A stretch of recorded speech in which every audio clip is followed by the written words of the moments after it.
quels sont les apports que la recherche peut apporter pour éclairer les problématiques éducatives et les choix des décideurs. Bon, c'est un cas pour dans la...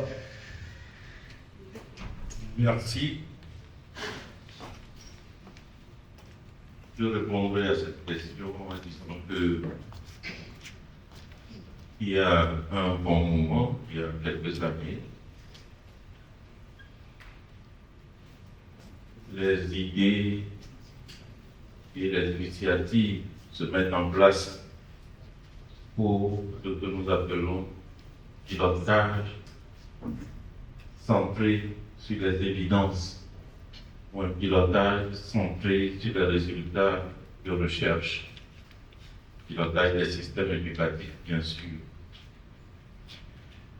Et cette dynamique est la meilleure bien sûr pour un pilotage pertinent et pour des décisions pertinentes et pour un développement efficace des systèmes éducatifs partout dans le monde, pas seulement dans les pays en développement.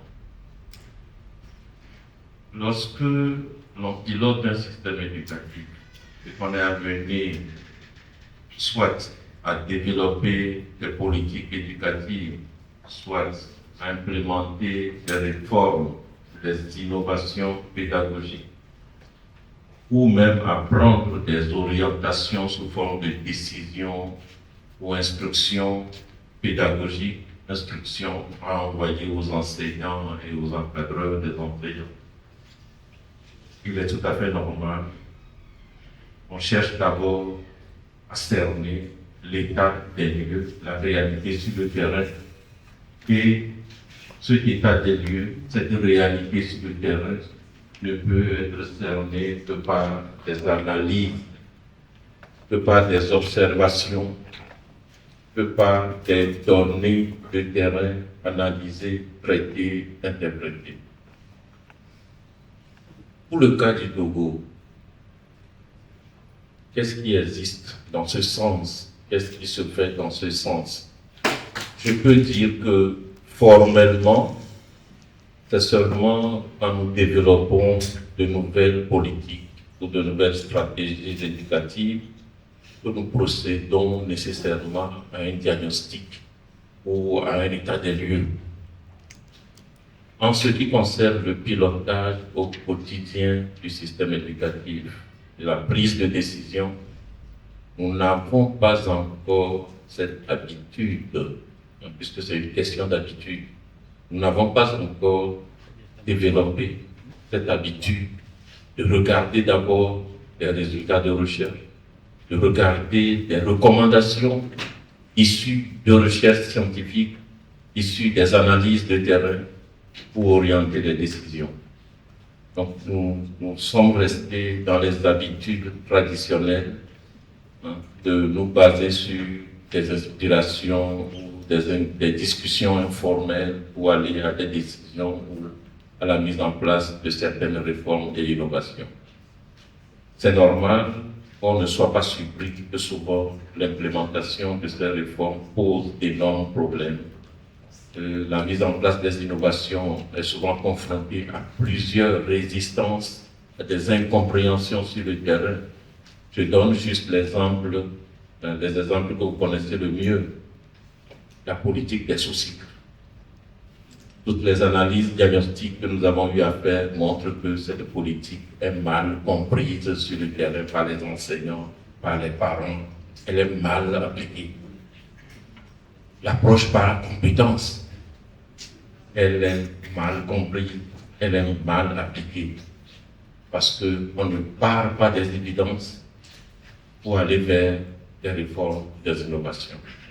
Est-ce que les évidences existent? Est-ce que les résultats de recherche existent?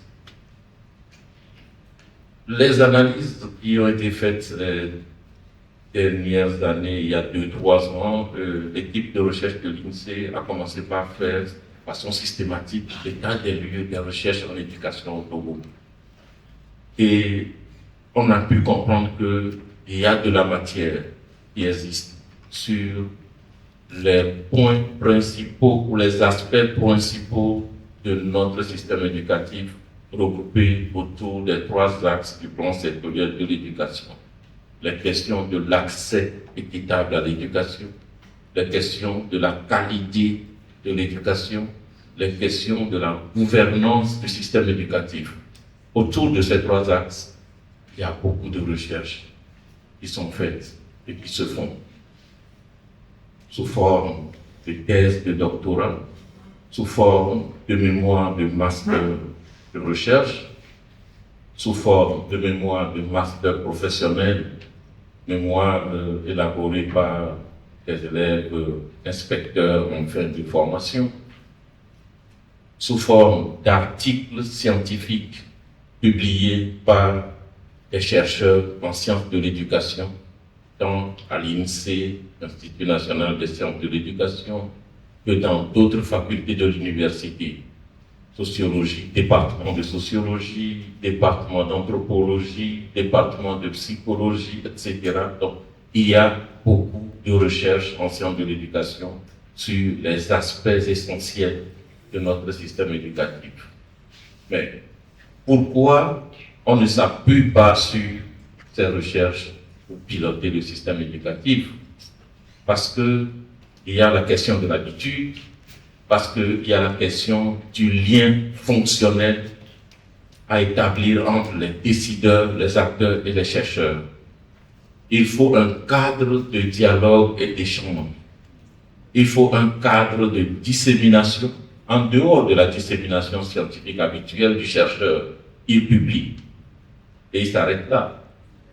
Il faut un autre cadre permettant aux décideurs, aux acteurs d'exploiter les résultats des recherches qui se font dans les universités publiques ou universités privées du Togo. Et nous avons commencé à réfléchir à la mise en place de ce cadre dans plusieurs contextes. Il y a ce contexte à prendre qui est le bienvenu.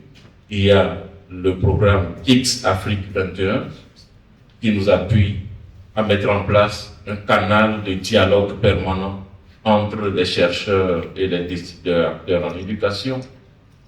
L'INSEE également prend des initiatives en invitant annuellement les décideurs, des acteurs à des rencontres pour partager des idées, pour discuter, dialoguer.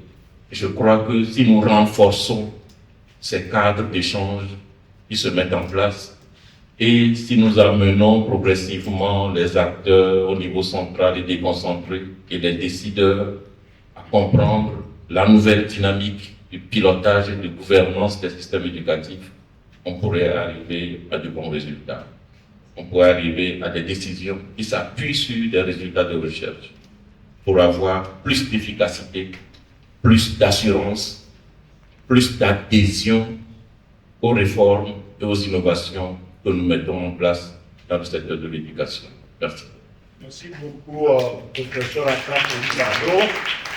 Vous aurez senti, compris aussi qu'un moment donné, c'est le secrétaire technique permanent du plan sectoriel de l'éducation qui a un regard holistique sur les sous-secteurs de l'éducation qui parlait également. Donc, comme nous sommes au niveau de la recherche, et là, quand nous le disons, la référence première, mais qui n'est pas la seule, c'est l'enseignement supérieur. Du moment où nous avons le vice-président de l'université de Ghana qui est avec nous, nous allons également lui demander d'apporter son complément sur toujours cette question, les apports de la recherche pour éclairer les problématiques éducatives et les choix des décideurs. C'est un terme que nous voulons la Merci beaucoup, doyen. Comme on l'a toujours dit, la recherche nourrit la pratique et la pratique sert à orienter les recherches. De ce fait, les recherches sont faites au niveau des universités, plus précisément dans les laboratoires, à travers les mémoires, les thèses, les articles que les collègues publient. Sur les questions éducatives, ont toujours pour finalité, je peux dire, ce sont des recherches en fait, des recherches actions. La finalité, c'est d'apporter une solution. C'est de contribuer à régler une solution, enfin, à résoudre un problème. Et le souci, c'est que, comme on vient de le voir aussi, il y a souvent un pont coupé entre le terrain et les laboratoires. Ce qui fait que, souvent on le dit à l'université, la plupart du temps, nos recherches servent plus pour les grades. Personne, enfin, les collègues enseignants-chercheurs ne peuvent pas dire le contraire, que plutôt à l'application de ces résultats. Or, les universités, en dehors des fonctions, bien des fonctions d'enseignement, de recherche, il y a aussi les services à la communauté. Nos recherches, ou alors les conférences que nous sommes appelés à animer, sont des services qui rendent beaucoup de services à la communauté. Ne serait-ce que je prends un exemple, les conférences, souvent on nous sollicite pour des conférences sur les pratiques éducatives familiales, la relation éducative, à l'endroit des parents d'élèves. À la suite de la conférence, vous allez vous rendre compte qu'il y a beaucoup de parents, c'est comme on leur a ouvert des yeux sur certains comportements, certains comportements de leurs enfants. Donc, les recherches effectuées dans les universités portent sur plusieurs aspects. Si je prends le cas de notre laboratoire dans lequel nous avons mené cette étude que je venais de présenter, nous avons des études, bien des thèses qui ont été faites sur la sociologie des handicaps avec en toile de fond l'éducation inclusive. Et c'est des recherches qui ont beaucoup contribué, et le jeune qui a soutenu cette thèse même hier, il me disait qu'il venait d'arriver à Banjul, parce qu'il a été coopté par la CEDEAO sur les questions d'éducation inclusive. C'est une thèse de sociologie des handicaps, mais l'accent est mis sur l'éducation inclusive. Nous avons des thèses qui ont été faites sur l'engagement professionnel et la massification scolaire et l'engagement professionnel des enseignants. Et au bout du compte, concernant tout à l'heure, le collègue Amouzou l'a présenté, et que nous avons notre manière de se représenter le métier de l'enseignement. Entre le réel et le rêve, il y a toujours un décalage. Donc, quand les gens, les jeunes enseignants, quand ils arrivent, face à la massification, vous vous rendez compte que l'engagement qu'ils avaient pour exercer ce métier-là, ça commence par chuter. Et j'avais justement un complément à donner lorsque le collègue avait fait sa présentation. C'était quoi par rapport à la motivation intrinsèque? Ce qui nécessite l'application même, ou bien l'administration des tests psychotechniques qui portent sur les questions d'intérêt professionnel. Parce que, en fait, le métier de l'enseignant, tout le monde sait que c'est un pis-aller pour les jeunes. Ça a défaut. Alors, à l'entrée, pour éviter les attritions là, il faut leur soumettre des tests pour voir quels sont ceux-là qui ont véritablement ce qu'on appelle la motivation intrinsèque. Malheureusement, ça ne se fait pas. Donc, quand le jeune découvre la réalité sur le terrain, il est obligé de chercher maintenant d'autres voies pour d'autres voies de sortie. Et c'est ça qui fait notre problème. Souvent, à la suite, quand nous faisons les tests de recrutement, c'est sur des questions de pédagogie, mais il y a des questions de psychotechnique pour voir quelle est la motivation. Qu'est-ce qui motive ce jeune à choisir le métier de l'enseignant? Mais la plupart, c'est par rapport c'est une motivation intrinsèque. Quand il va, il suffit qu'on ait un jour de retard de salaire et commence par douter. Là, ça pose problème. Ça veut dire que c'est un jeune qui est là et qui est prêt à partir à tout moment s'il trouve mieux ailleurs. Or, quand vous êtes dans la posture de le jour où je vais trouver mieux ailleurs, c'est que vous allez faire toute votre carrière sans donner le meilleur de vous-même. Et c'est les élèves qui en pâtissent. Donc, comprenez que dans tous les cas, les recherches que nous faisons, c'est nous, chercheurs, qui allons plutôt les exposer aux praticiens que vous êtes. Et tout à l'heure, on le disait aussi, il y avait un débat sur véritablement qui est le concerné. Est-ce que c'est les concepteurs ou ceux qui sont sur le terrain? Qu'est-ce que je veux dire? Quand nous prenons les participants, est-ce que nous avons des enseignants de terrain par rapport aux thématiques que nous sommes en train de développer? Ça aussi, c'est un souci. Parce que l'information doit être relayée, mais jusqu'à une étape donnée, cette information est détériorée. Et ce qui fera qu'on aura toujours des enseignants qui seront en manque d'informations ou qui ont des informations mais qui ne sont pas vraiment utiles pour leur pratique enseignante ou pédagogique. Voilà, monsieur le doyen, que je peux dire sur cette question. Merci beaucoup. Merci beaucoup, professeur Tab. C'est déjà destiné entre les deux interventions où il est dit que la recherche, il faut aussi la convoquer lorsque on est en évaluation diagnostique. Et c'est ça qui nous manque. Et également, les cadres pour pouvoir échanger sur les résultats et également disséminer. Et surtout, remettre le pont qui est coupé entre le terrain et la recherche. Alors, quand nous reconnaissons la place et le rôle de la recherche dans l'amélioration de nos systèmes éducatifs, et qui dit recherche, je disais tout à l'heure, l'enseignement supérieur constitue la première référence. Mais l'instituteur qui est dans sa classe aussi doit pouvoir faire de la recherche, d'où la question de la marge de manœuvre, que très souvent c'était confondre avec des prescriptions institutionnelles. Si on demande de terminer le programme, on n'a pas dit pour terminer le programme, il faut rester exactement sur ce qui est dit comme technique et méthode. On doit pouvoir innover si on en a la capacité. Et donc, ce que nous avons reçu aujourd'hui nous permet de dire que la recherche peut nous amener à transformer durablement notre système.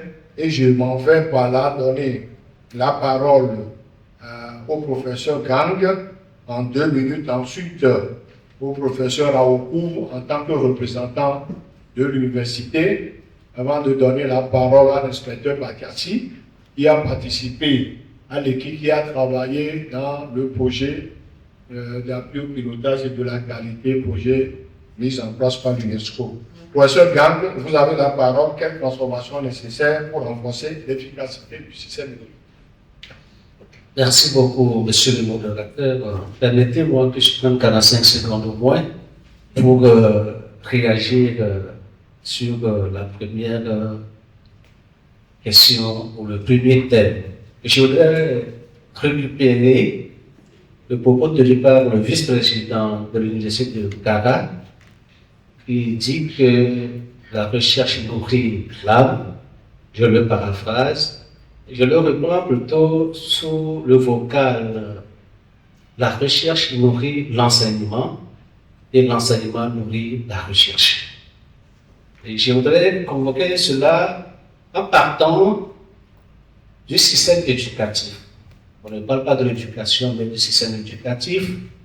Et en tant que tel, nous avons une chaîne. Au premier rang, les décideurs politiques qui donnent les orientations du citoyen modèle que nous voulons avoir à la sortie. Au milieu, les mises en œuvre qu'on appelle les acteurs, les piloteurs de CIO, qui sont les enseignants, les instructeurs, pour l'appareillage pédagogique et d'enseignement.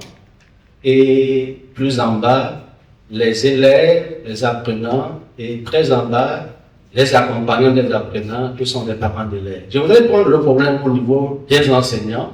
Le doyen l'a déjà occulté. Lorsque nous parlons de la recherche, il ne faut pas voir seulement les vitrines de l'université ou des universités. tout ce que nous faisons, le professeur également l'a dit, nous faisons trop des copier-coller sur la base des modèles qui existent ailleurs et in fine, nous constatons que ça ne va pas parce que ce n'est pas les nôtres. Que faire? L'enseignant est un chercheur. Il veut dire l'enseignant du préscolaire jusqu'au second cycle d'enseignement, que ce soit technique ou général. Nous avons des pratiques de classe. Nous avons expérimenté des modèles d'ailleurs. Nous les avons confrontés avec les réalités du terrain.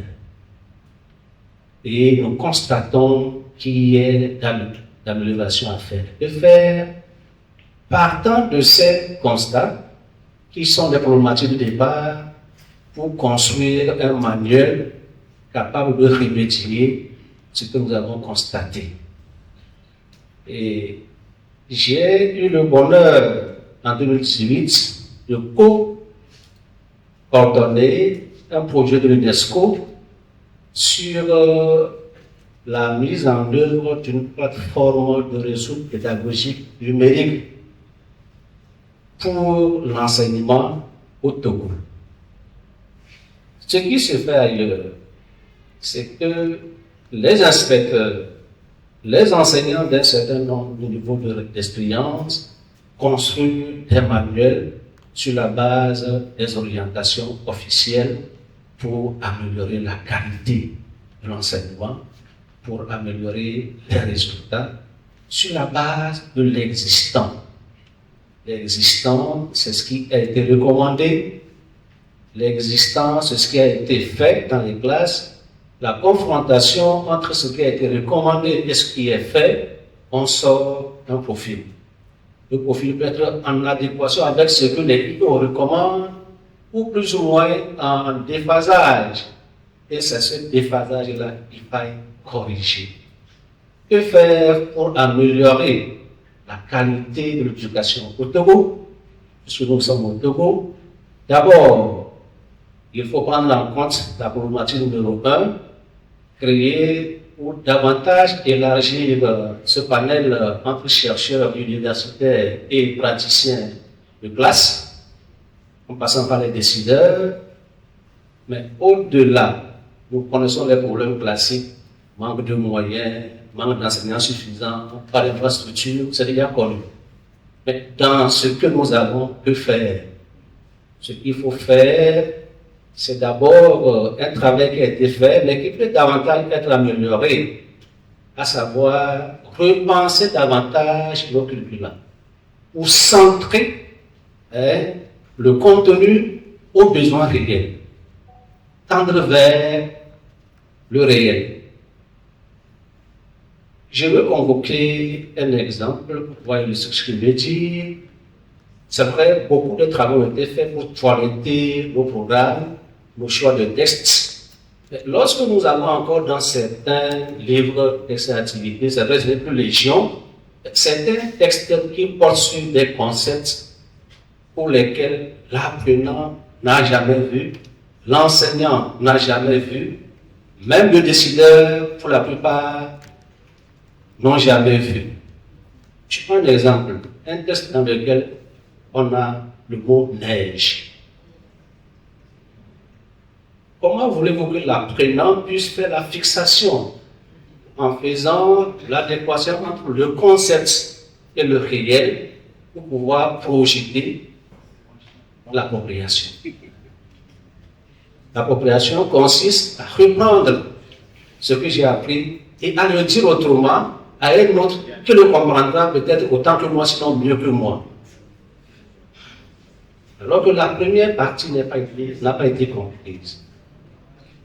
Approprier nos curricula, c'est redéfinir les contenus de nos enseignements par rapport à nos besoins réels. Ceci nous amène à restructurer même nos diplômes, plutôt nos grades. Le CEP, c'est basique. Le CPD, c'est basique. Le probatoire, c'est basique. Mais déjà, à partir du probatoire vers la terminale, il y a lieu de réfléchir sur la réorganisation de nos séries. Série A4. Quand on prend ce bac A4, on peut avoir 4 types de bacs dedans, tendant vers la spécialisation déjà. On a lettres, on a sciences humaines, et dans les sciences humaines, on peut encore avoir type sociologie, type philosophie. Dans les lettres, on peut avoir communication, qui est un type de bac, et autre, littérature pure. Dans la mention bac D, on peut en trouver 3 bacs. Déjà, si l'enfant, ceci convoque qu'on revoie aussi les trucs-là et l'affectation des coefficients en fonction des matières fondamentales. Je voudrais quand même vous poser la parole. C'est une modeste contribution. Ce sont des réflexions d'ordre général. Je voudrais quand même lancer ici qu'il y a lieu que nous repensions notre organisation, surtout notre profil de sortie. Tout à l'heure, le matin, quelqu'un a convoqué un problème sous-jacent, la transition lycée-université. À l'université, il y a celui qui a fait un bac A, peut rentrer en histoire, en géographie, en sociologie, en philosophie, en droit, en anglais, en lettres modernes, en sciences du langage et bien d'autres. C'est un fourre-tout. On aurait pu déjà l'orienter à partir du lycée par rapport à un type de spécialisation à l'université. Je vous remercie.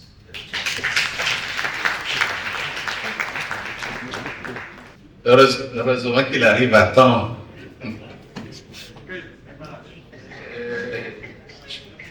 Monsieur le doyen, chers participants, je voudrais vous rappeler une règle d'or en matière universitaire. C'est que quand le maître a parlé, il n'y a plus rien à dire. Quand le professeur a parlé, il n'y a plus rien à dire. Si vous voulez, avec votre permission, je crois qu'ils ont tout dit. À la limite, si vous m'autorisez, je peux décolorer ce qu'ils ont dit. Si vous m'autorisez. Professeur Moukou, je peux vous assurer qu'ici, nous sommes dans les journées nationales de l'innovation pédagogique et de la recherche en éducation, ce qui fait que même si nous savons qu'il y a de quoi les plus organisés où le respect de la hiérarchie est totalement établi, c'est l'armée et l'université, du moment où ici nous ne nous retrouvons pas à l'université, nous pouvons vous encourager à ajouter ce que vous voulez ajouter à ce que l'administration dit. Je vous remercie. Merci beaucoup, merci beaucoup. Ceci nous permet de lancer quelques pistes de réflexion. Et je m'en tout simplement nous interpeller tous sur la question de ce que c'est que l'éducation dans notre pays. Heureusement, le terme revient. Heureusement, le terme revient. Et l'éducation, je dis toujours, c'est une chose trop sérieuse pour être confiée à nous. Nous ne sommes pas, nous qui sommes ici, capables de parler de l'éducation. Parce que les vraies personnes qui sont concernées par l'éducation ne sont pas là. Pourquoi nous allons parler en leur nom? Ça, c'est la première question que nous devons nous. Mais nous avons une responsabilité, c'est qu'on nous cherche. On nous charge de mettre en œuvre cette éducation. À partir de ce moment, quand vous êtes chargé de faire quelque chose, vous vous contentez de faire ce qu'on vous demande de faire. Et c'est en cela qu'aujourd'hui nous sommes convoqués pour regarder quelle pourrait être la contribution de la recherche à résoudre les problèmes de l'éducation. Et sur cet aspect, je veux partager juste quelque chose avec vous. C'est une expérience personnelle. Je suis en train de partir à la retraite bientôt, ça va être bref, dans quelques mois. Et j'étais en train de faire le point sur les 30 dernières années, ce que j'ai comme document en ma possession et que nous avons à l'INSEE. c'est là où j'ai découvert que nous avons une mine d'or sur l'éducation. C'est-à-dire que pendant un long temps, depuis la création de l'université, beaucoup de personnes ont étudié la question ou les questions qui ont traversé notre éducation, si bien qu'il ne faut pas se priver d'aller puiser l'essentiel de ce dont on nous a besoin pour résoudre nos problèmes. Et vous allez voir que chaque année, nous reprenons les mêmes thèmes, nous nous réunissons. À la limite, ces thèmes sont galvaudés parce que nous en parlons au point où les gens ne savent plus de quoi nous parlons. Alors que les problèmes, parfois, sont réglés par la recherche. Et donc, j'ai voulu tout simplement vous dire qu'aujourd'hui, vous pouvez être rassurés. Bien que nous ayons une double mission à l'université, à savoir l'enseignement et la recherche n'est pas, en fait, la chose la plus préoccupante. Nous en faisons parce que nous avons besoin de ça pour avancer dans nos grades, c'est tout. Mais nous n'avons pas un financement pour faire la recherche sur l'éducation, par exemple. Et c'est pareil pour beaucoup d'autres domaines, agriculture, santé. Et donc, ce n'est pas l'effort que nous faisons sur nous-mêmes, que nous arrivons à collecter des informations que nous pouvons partager avec vous. Et mon souhait, c'est que la question dépasse le niveau où nous sommes aujourd'hui pour que ce soit avec les concernés eux-mêmes que nous discutons. Ce matin, le professeur Ganga parlait de la question des langues. En fait, ce qu'on ne nous a jamais dit, nous sommes dans une situation de vie et de multilinguisme. Contrairement à ce qu'on nous dit en disant le Togo a une langue officielle, le français, pour apprendre le français, nous sommes toujours dans une démarche très compliquée de quelqu'un qui doit apprendre à partir de plusieurs acquisitions langagières. Et c'est très difficile. Mais heureusement, si aujourd'hui vous vous intéressez à tout ce qui a été produit sur ces questions-là, vous allez comprendre que les questions étaient déjà réglées et qu'on a même des pistes de solutions pour aider nos enfants à avancer, les enseignants à mieux asseoir leur pratique. Pareil pour les autres. Et c'est dans ces recherches-là que moi j'ai détecté des pépites d'or.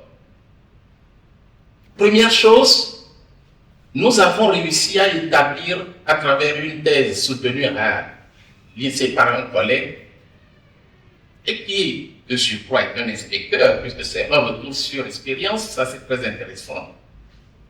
En fait, entre deux examens nationaux, les résultats de nos enfants sont bas. C'est-à-dire que du CP1 au CM, les enfants n'arrivent pas. Mais quand on arrive au CM2, au CE, au CPD, on constate un pic automatiquement, comme si d'un seul coup, les enfants qui n'arrivaient pas au CM1 sont devenus intelligents l'année qui a suivi.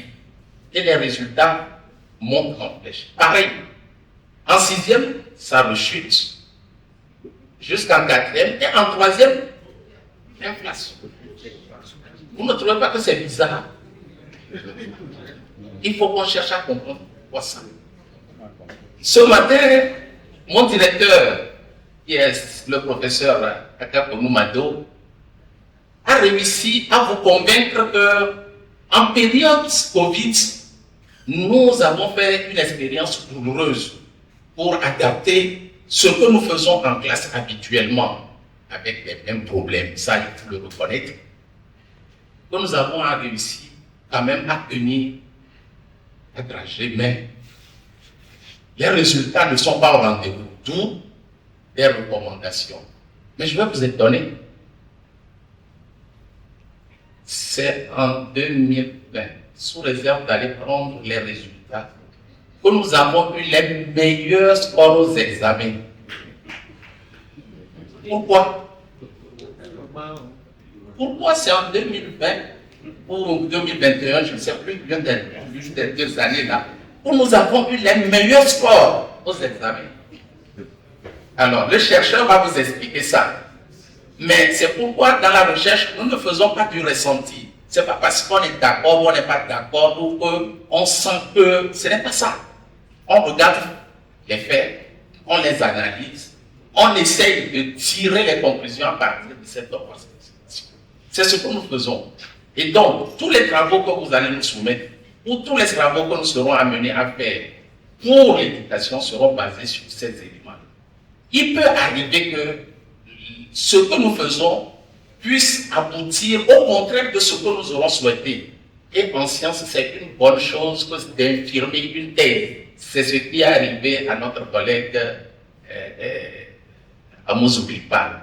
Il est parti pour trouver, pour chercher les explications intrinsèques à quelque chose, mais la réalité l'a ramené à des explications extrinsèques.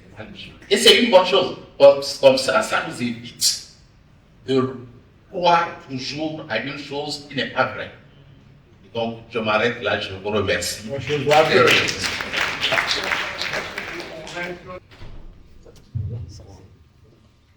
Si nous parlons de la recherche,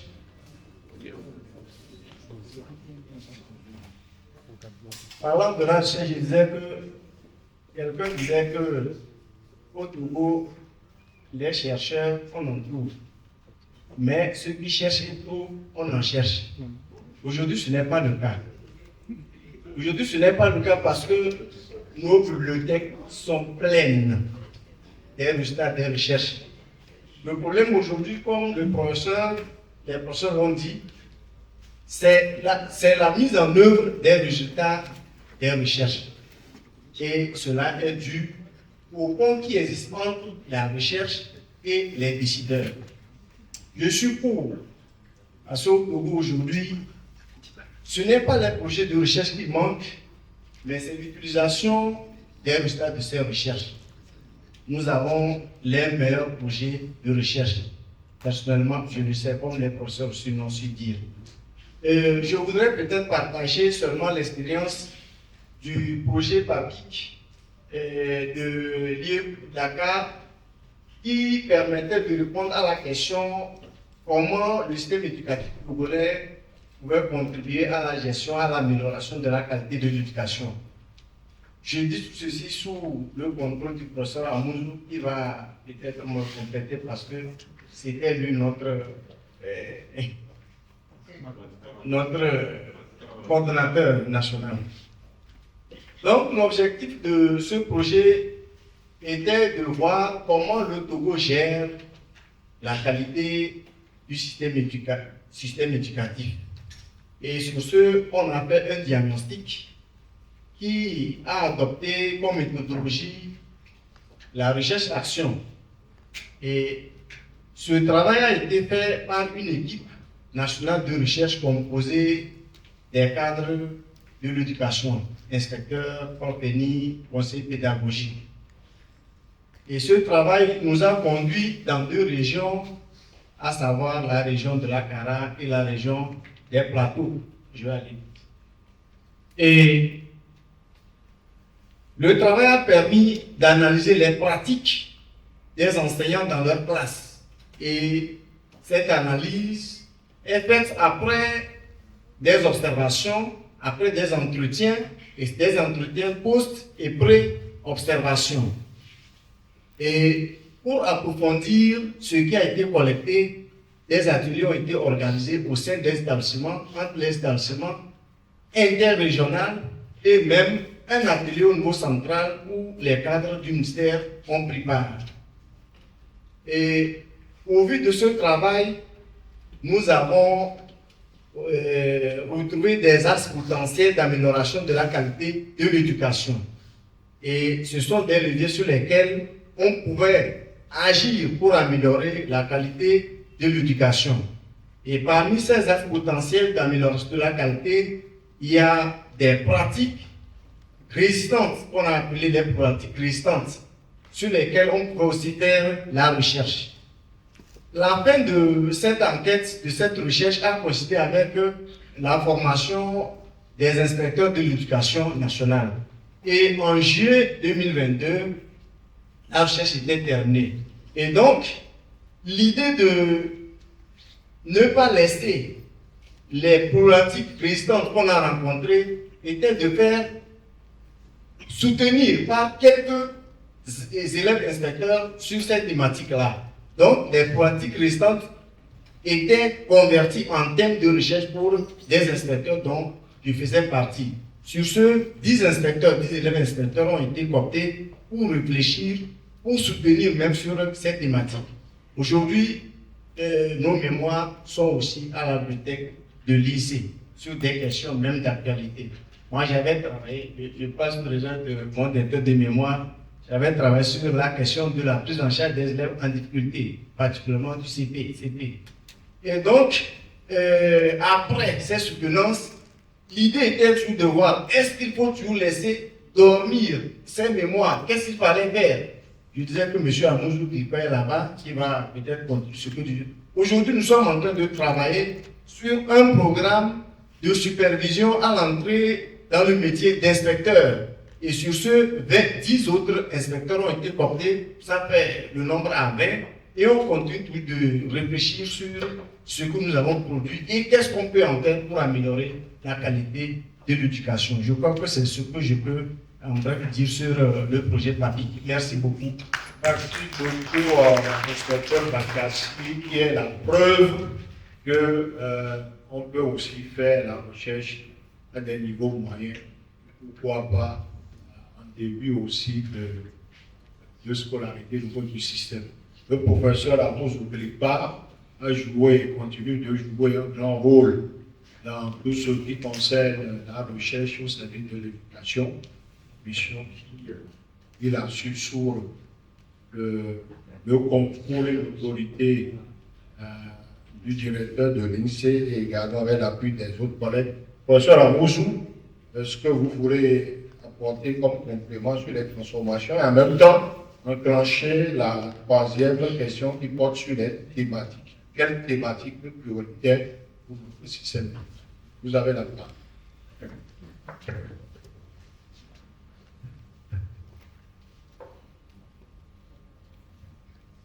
Quelle thématique prioritaire pour notre système éducatif? Je n'ai pas compris la question. Donc, il y a d'abord de compléter quelle transformation est nécessaire pour renforcer l'efficacité du système éducatif. Donc, à la suite de l'inspecteur Bakassi qui a relaté un peu les processus de PAPI et d'autres perspectives qui sont dessinées. En prenant cela en compte, vous allez également chuter sur la troisième question qui porte sur les thématiques prioritaires qui vont meubler la recherche à venir. En fait, c'est dans ce sens, toujours pour appuyer le système éducatif. Merci beaucoup. Collègue inspecteur Bakassi, effectivement, a parlé des éléments du diagnostic du pilotage de la qualité de l'éducation initié par l'UNESCO DAPA, UNESCO DAPA, programme d'appui au pilotage de la qualité de l'éducation qui s'était déroulé dans 8 pays d'Afrique, dont le Togo. Et donc, ce programme concernait ou comportait plutôt 3 phases essentielles, notamment la phase du diagnostic du système éducatif, parce qu'il faut établir l'existant en termes de pilotage de la qualité de l'éducation. Et après le diagnostic, il fallait qu'on passe à la phase des expérimentations des pratiques, c'est-à-dire aller sur des chantiers d'expérimentation pour documenter davantage les problématiques résistantes issues des pratiques innovantes observées au sein des écoles. Et ensuite, une troisième phase qui devrait consister à la phase de proposition, c'est-à-dire faire des propositions concrètes au niveau central pour la révision des réformes. C'est-à-dire que l'approche adoptée par l'UNESCO à l'époque à travers ce programme, c'est de ne pas initier des réformes juste pour les initier. C'est nourrir la révision des réformes éducatives par des diagnostics établis sous la base d'une recherche de l'éducation. Donc c'est à partir de ce moment que la question déjà de comment mettre la recherche au service de l'éducation. Nous disons mettre la recherche au service de l'éducation, c'est mettre la recherche au service de l'éducation, ce n'est pas au service de l'éducation, mais c'est au service de l'action éducative. C'est-à-dire que si nos institutions de recherche en éducation travaillent en étroite collaboration avec les décideurs en éducation, c'est-à-dire avec le ministère, on ne ferait pas des choses au hasard au ministère. Le ministère fonctionnera sur des diagnostics et des résultats de recherche préétablis pour savoir à quel niveau concrètement agir. Donc, c'est l'exemple qu'on avait voulu prendre, on avait voulu démontrer avec ce programme d'appui au pilotage de la l'éducation qui malheureusement s'est achevé à la première phase, c'est-à-dire la phase du diagnostic. Nous avons diagnostiqué les conditions d'enseignement-apprentissage, nous avons relevé des pratiques innovantes, nous avons vu comment les enseignants font parfois de la magie. Je dis la magie parce que les écoles qui avaient été ciblées étaient des écoles proposées par une observation statistique qui était faite scolaire sur la base de la carte scolaire. C'était des écoles sinistrées en quelque sorte, c'est-à-dire qui n'avaient pas de bonnes conditions d'immobilier, d'équipement, ni de personnel enseignant, mais dont les résultats des élèves étaient très bons. Donc on s'est dit, comment se fait-il qu'on met des gens dans des conditions difficiles d'apprentissage, d'enseignement-apprentissage, et que les résultats des élèves sont bons? Donc il y a de la magie qui se produit là-bas, on va aller observer cette magie. Et cette magie, ou bien cette magie, ce n'est pas autre chose que les pratiques, c'est-à-dire les normes pratiques. Les enseignants sont parfois obligés d'innover, de sortir des normes officielles, notamment des prescriptions officielles d'exercice de leur métier pour innover par rapport aux réalités qu'ils découvraient sur le terrain. Donc, c'est justement ces pratiques innovantes qu'il fallait collecter à tous les niveaux. Nous parlons d'une approche bottom-up. Une approche bottom-up, à la différence de l'approche top-down, ça veut dire que nous faisons remonter du bas vers le haut les réalités du terrain. Et c'est sur la base des réalités du terrain que le milieu du niveau central va prendre des décisions. C'est ce qui avait toujours manqué. Sauf que ce processus n'avait pas abouti parce que, après avoir relevé ces pratiques innovantes, il fallait passer à des phases d'amélioration. Puisque nous avons vu comment les enseignants innovaient, mais on a compris qu'ils n'innovaient pas bien. Parce qu'ils innovaient dans l'informel. Donc, le fait de mettre des experts pour étudier de manière plus approfondie comment on peut améliorer leurs innovations, avant de les proposer sous forme d'innovation stabilisée qui pouvait passer à une généralisation, M. Bakazi a parlé par exemple de la question de la prise en charge des élèves en difficulté. Quand on a constaté que les élèves sont en difficulté dans le contexte de l'hétérogénéité des classes, on a demandé aux enseignants d'initier des pratiques de rémédiation, de tutorat, monitorat, et chaque enseignant fait ce qu'il veut. Nous avons vu des écoles où l'enseignant, pour améliorer les niveaux des élèves, faisait travailler les élèves en groupe au-delà des heures de cours, c'est-à-dire qu'on demandait à des élèves dans certaines localités de se réunir par groupe de travail entre 19h et 20h. Et l'école est terminée à 17h. Pourquoi l'école va continuer par organiser les élèves? Donc c'était des pratiques qui n'étaient pas justifiées, mais les enseignants ne savaient pas comment faire autrement. Voilà des choses qu'on a relevées, qu'on devrait expérimenter mieux sur les chantiers avant de passer à leur adoption, mais on n'a pas pu aller à la phase d'expérimentation. Ce que Bakazi disait, c'est que nous avons collecté certaines de ces pratiques d'innovation, que nous leur avons attribuées sous forme de mémoire de master, qu'ils ont traité, et donc nous avons remis pratique du sujet, qui à défaut d'ouvrir des chantiers ont été traités par eux. Mais les problématiques sont toujours là. Quand nous parlons de problématiques résistantes, il y a quand même beaucoup de choses dont on n'a pas trouvé de solution et qui sont reversées constamment, de manière permanente, dans de nouvelles formes de recherche.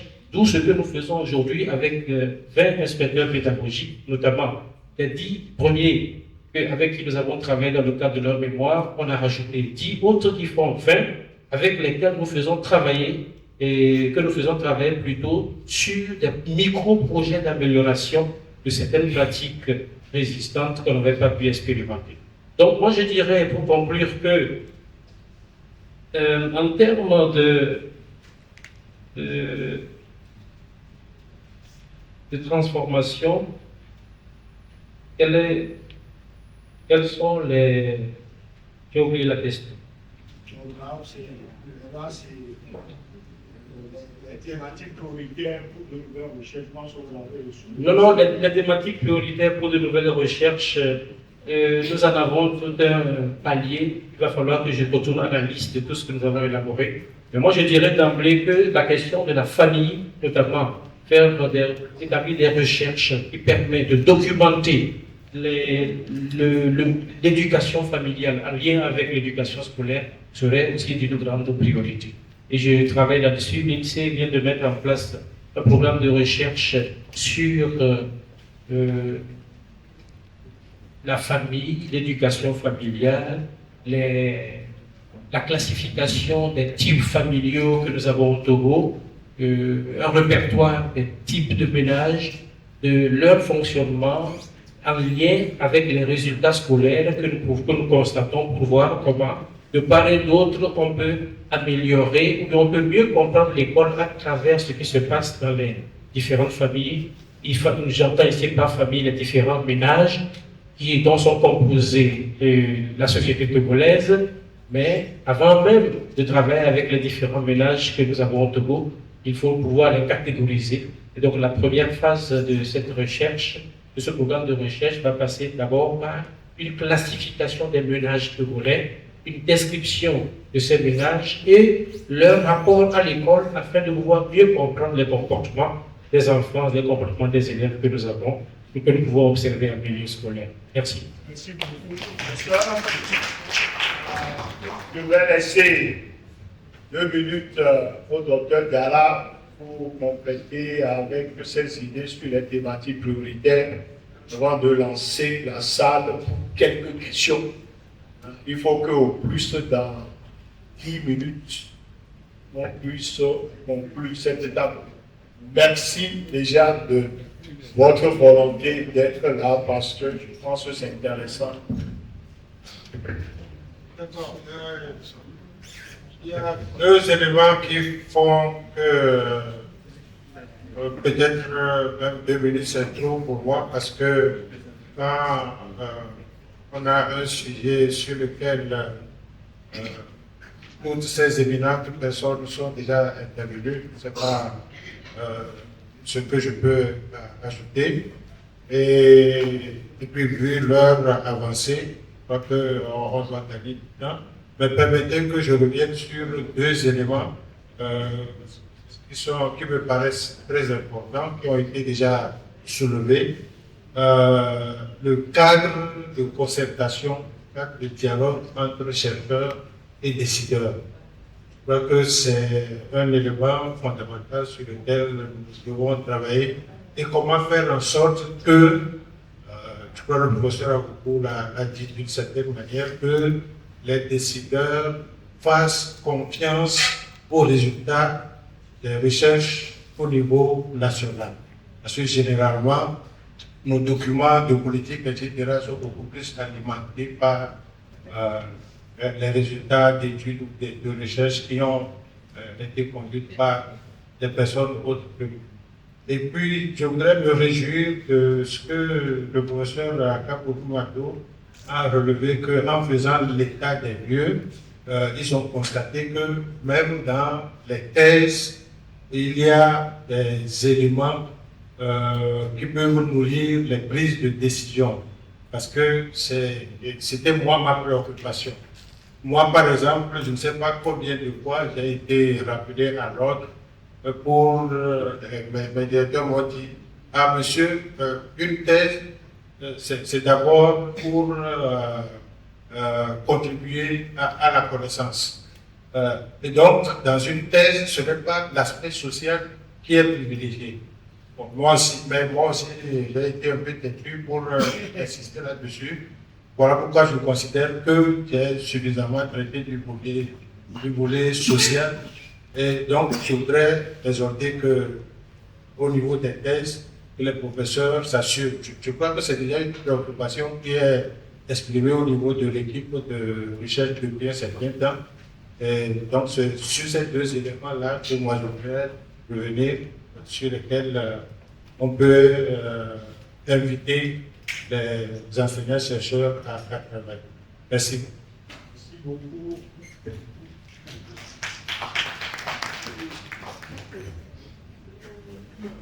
Bien.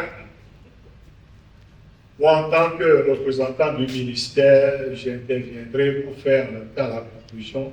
Nous allons laisser la parole à l'assistance pour prendre quelques 3-4 interventions.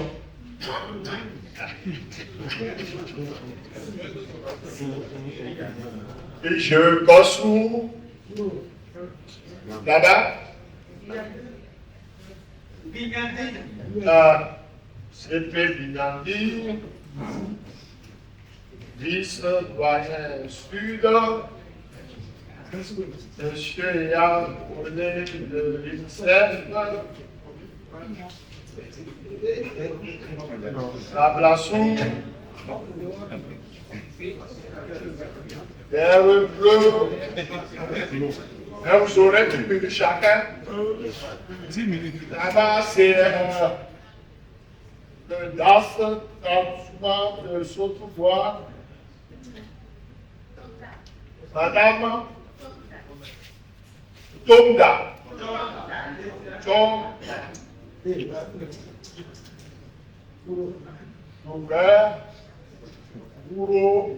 Mais nous vous prierons, si votre préoccupation, bien votre intervention est prise en compte par les devanciers, nous allons vous acclamer quand vous direz que ce que j'ai voulu dire est déjà dit. Sur ce, je donne la parole chaque fois pour 1 minute à l'inspecteur général de l'éducation, l'inspecteur Kotsou. Merci, monsieur le doyen.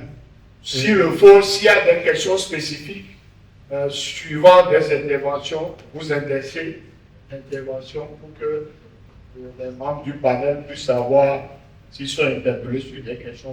Mon intervention, c'est une recommandation à l'adresse du STP et au directeur du lycée et de ISPO. Je sais pourquoi une personne est venue à l'intercession, ou une personne à l'intercession de dénonçage. Par rapport au constat, je prends juste, j'essaie de le paraphraser pour l'implémentation des innovations pédagogiques. Nous sommes restés dans la pratique traditionnelle et c'est à partir des discussions informelles qu'on arrive à implémenter quelques innovations. Ça, et l'autre dit, c'est la recherche qui nourrit l'éducation et l'éducation oriente la recherche. Bon, par rapport à ce qui est dit, j'aimerais faire une recommandation. Avoir le niveau et la relation qu'ils peuvent établir entre le ministère et leur institut de recherche, est-ce qu'il ne serait pas intéressant d'œuvrer pour la mise en place d'une certaine nosphère, cette communauté de penseurs qui permet justement d'implémenter des innovations qui prennent en compte les résultats de recherche universitaire et les besoins du terrain. Cette communauté de penseurs non seulement sera constituée des chercheurs, des professionnels, mais aussi des hommes de métier. Voilà un peu ma recommandation. Merci. Merci beaucoup. La parole est à la transfert pédagogique de Mme Bignani. 1 minute, 60 secondes.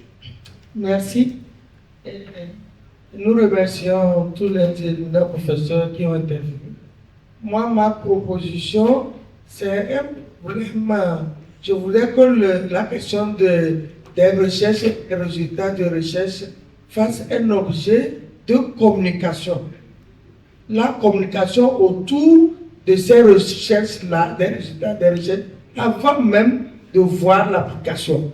Parce que certaines fois, les recherches tombent, au moment où on trouve les pistes d'application, les acteurs ou bien les bénéficiaires même n'y sont plus à ce stade-là. Et ceux qui sont là ont encore d'autres caractéristiques qui viennent s'ajouter au départ, qui étaient différents aux caractéristiques qu'il y avait au départ, au début de la recherche. Donc, à chaque niveau de résultat, une communication jusqu'au plus bas niveau, jusqu'aux enseignants. Et ceux à qui on prépare la nourriture doivent être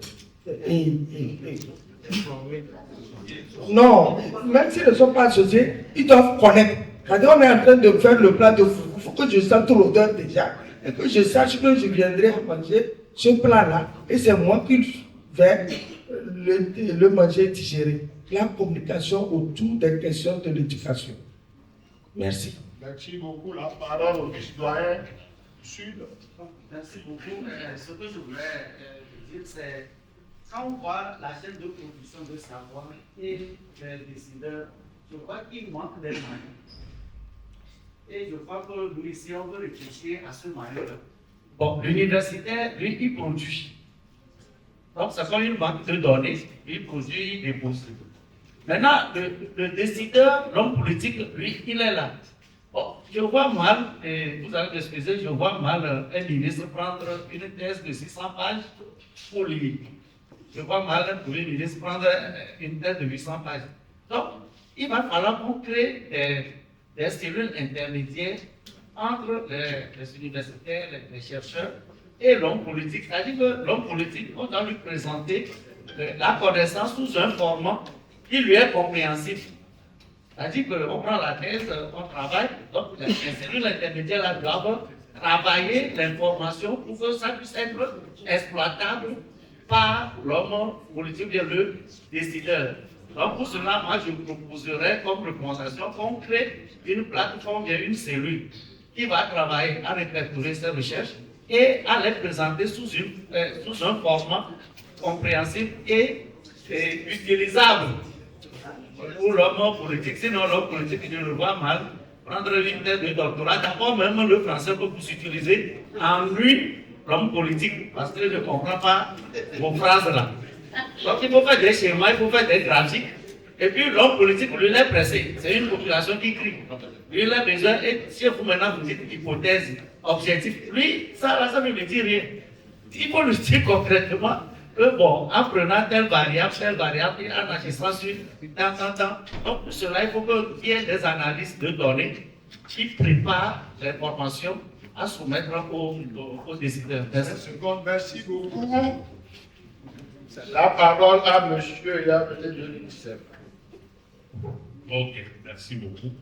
En fait, j'avais la proposition du citoyen de mettre en place une cellule. Et la cellule, les gens ont déjà dit d'avoir un cadre de discussion pour formaliser un cadre. Et en dehors du cadre, il y a une cellule. Le professeur Akako ne peut pas recenser toutes les thèses comme il a dit. Mais qu'il y ait une cellule à l'université qui capitalise par laboratoire les résultats et qu'on fasse le lien même avec la primature ou le secrétaire général du gouvernement ou le président du conseil. Et que cette discussion-là soit enrichie. Ça pourra être discuté un peu. Bon. Merci beaucoup. Pour recommandations.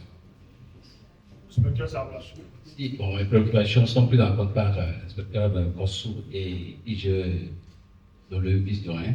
J'ai une deuxième question, c'est tout simplement pour demain. Et lorsque Madame Micheline a présenté son exposé, j'ai vu que dans les perspectives, il y a 8 pays qui sont cités pour la projection 2025-2027. Et dans cette liste-là, il n'y a pas de Togo. Je voudrais comprendre.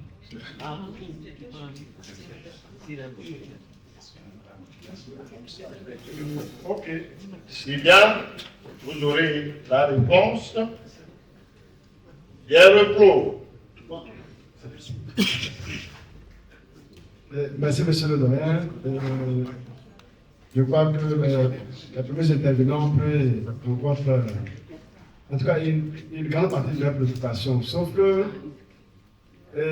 il est vrai, nous parlons de ce fossé entre la recherche pour les chercheurs et les décideurs. Mais je voudrais également qu'on puisse s'intéresser également à l'influence de le troisième pilier et qui influence beaucoup notre système éducatif, c'est les partenaires financiers et techniques. Je crois qu'il faudrait qu'on puisse réfléchir, si c'est à travers la recherche, aussi à travers d'autres plaidoyers, recommandations, voir comment minimiser l'influence des partenaires dans les innovations, parce que je ne veux pas citer les innovations ici, mais je sais qu'il y a beaucoup d'innovations qui sont introduites dans notre système éducatif, qui sont passées par le canal des partenaires financiers et techniques à travers, on dit, phase pilote, phase généralisation, etc.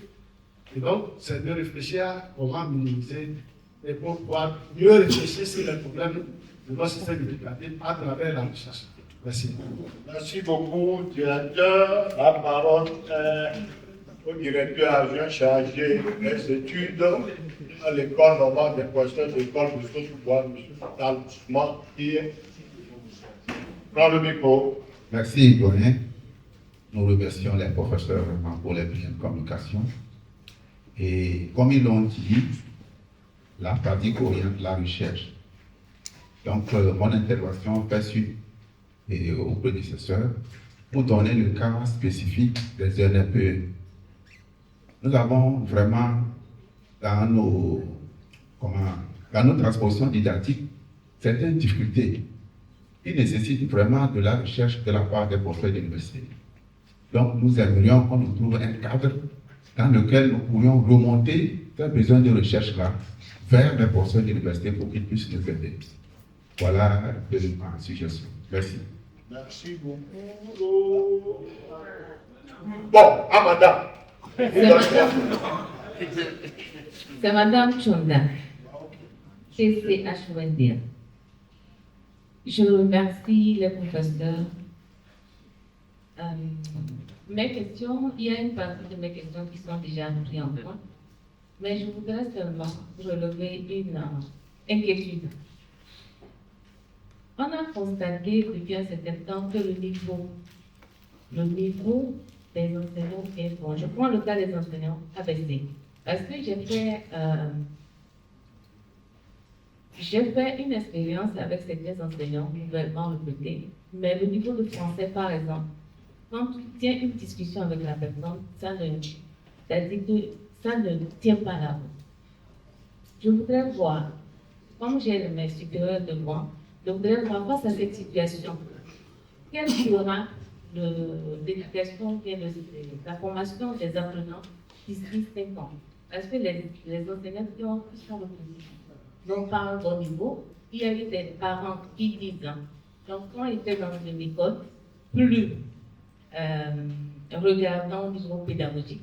L'enfant est venu dans un autre établissement parce que les parents ont déménagé. Et l'enfant corrige son enseignant chaque fois. Et l'enfant se plaint. Et le parent se plaint. Je voudrais savoir quelle est la situation vraiment de comment on pense remédier à ça. Je vous remercie. Bon, c'est pour dire que ça fait une thématique prioritaire pour la recherche à l'institut. Je donne la parole à l'inspecteur général de l'éducation, M. Toubé, qui est à côté du directeur régional Plateau-Est, il prendra la parole à la suite. Merci, Doyen.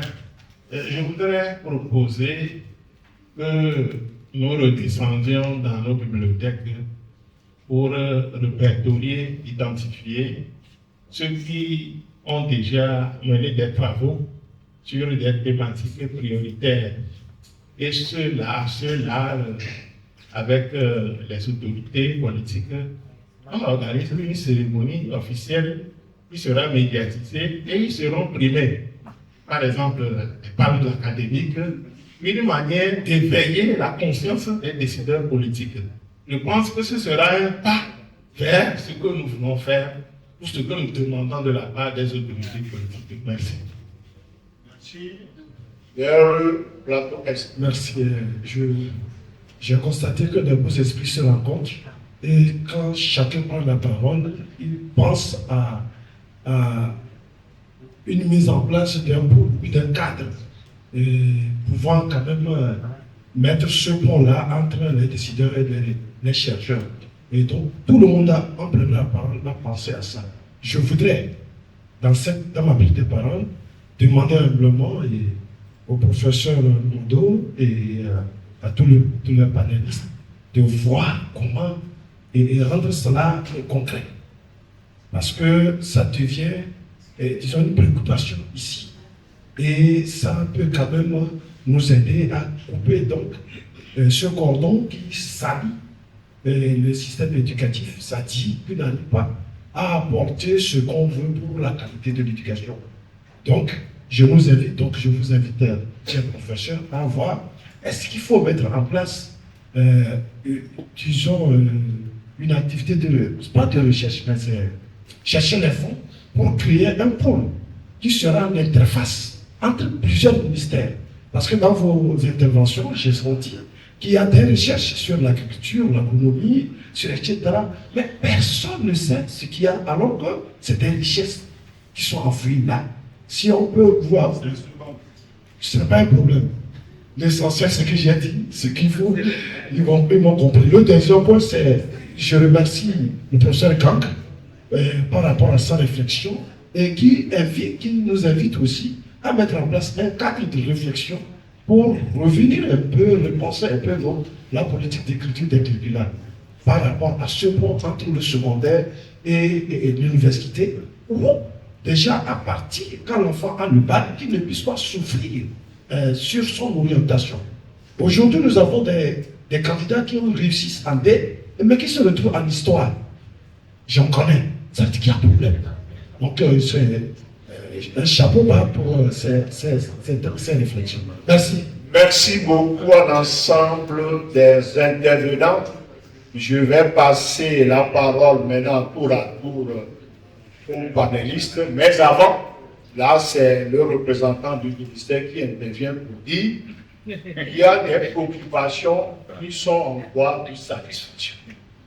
Effectivement, comme nous avons eu à l'entendre, naturellement, si on est au niveau universitaire, l'enseignant-chercheur fait des recherches d'abord pour améliorer sa carrière, le premier.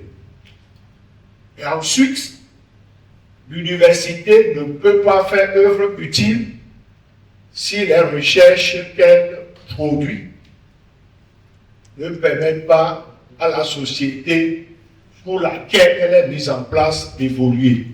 C'est cela qui fait qu'il y a maintenant du dialogue entre le terrain et la recherche et avec le programme Apprendre. Puisqu'on vous a dit qu'il y a un axe qui a été mis sur la recherche. Non seulement mis sur la recherche, c'est pour faire le dialogue entre la recherche et le terrain. Avec le projet PAPIT sur l'UNESCO, également, on est allé dans ce sens. Et comme l'a dit le professeur Akapourou-Mado, il y a maintenant des rencontres périodiques pour faire échanger les cadres du ministère avec les cadres de lycée, de l'université, pour voir comment on donne sens aux résultats des recherches pour améliorer le système éducatif. Et tout ce que nous proposons comme cadre formel, ça a été déjà acté. Et il ne reste maintenant qu'à donner le quitus institutionnel. Et je peux vous dire que nous avons réfléchi dans le sens que de plus en plus, les termes qui vont faire objet de recherche à l'université soient même au départ communiqués, échangés avec les ministères en charge de l'éducation pour que les ministères puissent déjà donner le niveau de pertinence pour eux en termes d'utilisation des résultats. Et également, dans l'autre sens, que les ministères en charge de l'éducation puissent porter à l'endroit des chercheurs des thématiques qu'ils jugent importantes pour avancer. Et par exemple, dans le schéma qu'on a mis en place, l'interface, c'est le de l'inspection générale de l'éducation qui recevra les thèmes du ministère vers les chercheurs et également qui, avec d'autres équipes, regarderont les thématiques pour pouvoir dire, bon, si on fait les recherches sur tel thème, ça, nous avancerons. Donc c'est pour dire que aujourd'hui, tout le monde reconnaît qu'un système éducatif ne peut pas avancer sans les apports des sciences de l'éducation. Et donc, le processus est lancé. Il s'agira maintenant de vraiment accélérer pour que ce cadre formel, parce que là, les universités ont été claires là-dessus, que sans un cadre formel qui définit ce que chacun fait, ce que chaque département a comme responsabilité, et on restera toujours dans l'informel, dans la question de quels sont faits des résultats des recherches. Sur ce, je vais donner tour à tour la parole aux panélistes en commençant par ma gauche, en vous donnant 1 minute, sinon 2 au maximum.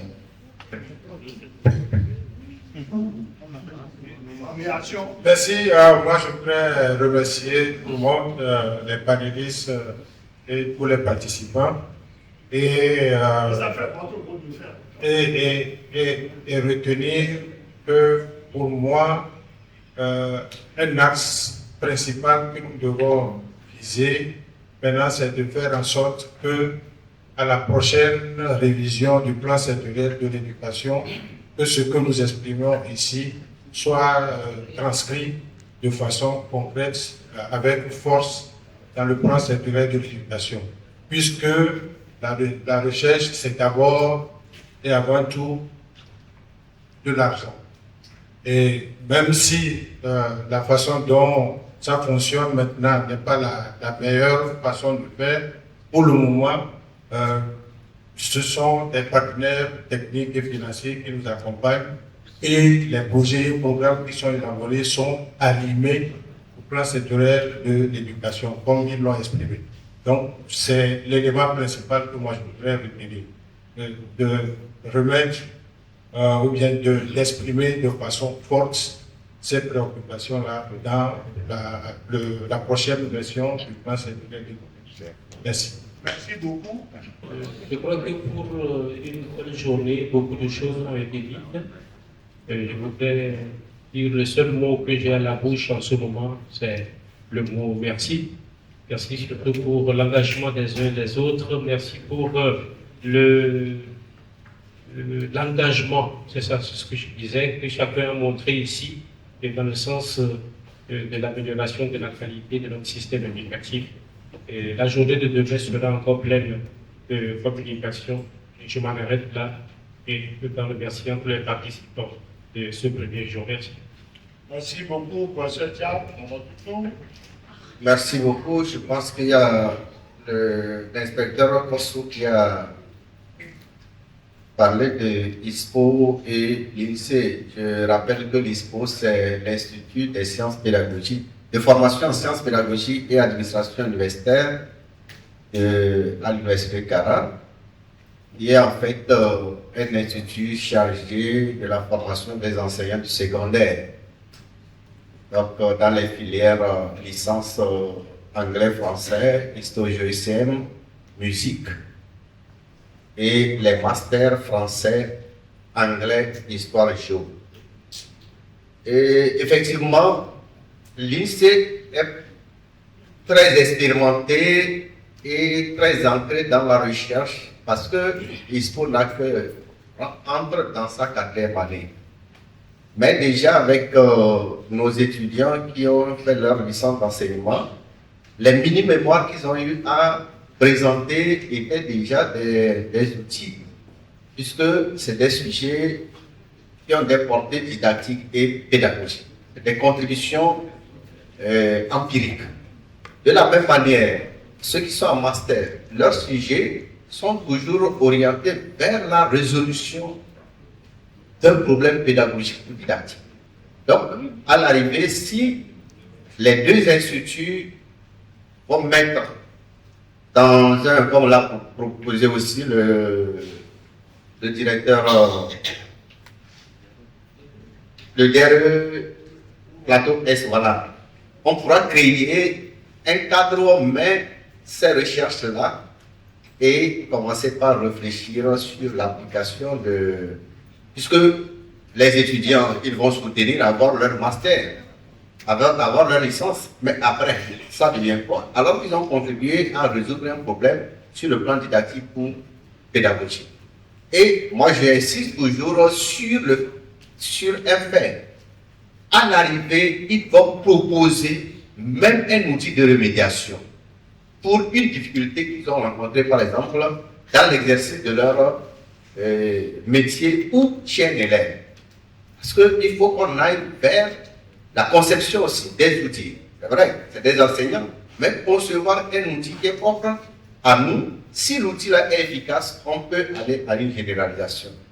Voilà, donc avec le temps, à l'INSEE, il y a beaucoup de thèses qui ont été faites. Nous, on n'est pas encore à ce niveau-là, c'est juste les masters même sont dans leur deuxième année, ça veut dire que pour le moment, on n'a pas encore vraiment. Mais c'est au niveau des laboratoires que nous avons beaucoup de recherches sur l'éducation. Merci beaucoup. Merci, professeur. Avant de donner la parole au professeur Akak pour nous demander au directeur de lycée, secrétaire technique permanent de France intégrée de l'éducation, je vais rappeler à celles et ceux qui ont oublié de s'inscrire sur les listes de présence de pouvoir le faire. C'est très important pour la coordination du programme. Si aujourd'hui vous n'êtes pas inscrit sur la liste de présence, veuillez vous approcher de M. Adracourt pour cela. Monsieur Adracourt, merci. De toutes les interventions que j'ai écoutées, il se dégage un consensus et la mise en place d'un cadre formel d'échange entre les décideurs, acteurs de terrain, partenaires d'un côté, les chercheurs de l'autre. Un cadre qui permettra à la fois aux chercheurs de disséminer et de faire connaître les résultats de leurs recherches, mais aussi aux décideurs, acteurs, partenaires d'exprimer leurs besoins d'éclairage, leurs besoins de données pour la prise de décision, pour le pilotage, comme l'a exprimé le directeur adjoint de l'ENFPE Sautobois, puisque les décideurs aussi parfois ont besoin de recherche, et dans les pays les plus avancés, ce sont souvent ces décideurs qui commandent et financent des recherches.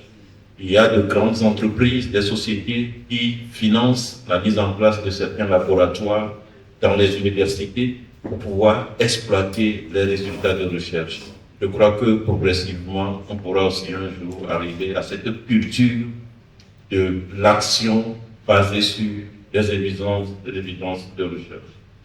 Et c'est ce que j'ai pu comprendre dans toutes les informations. Je termine en partageant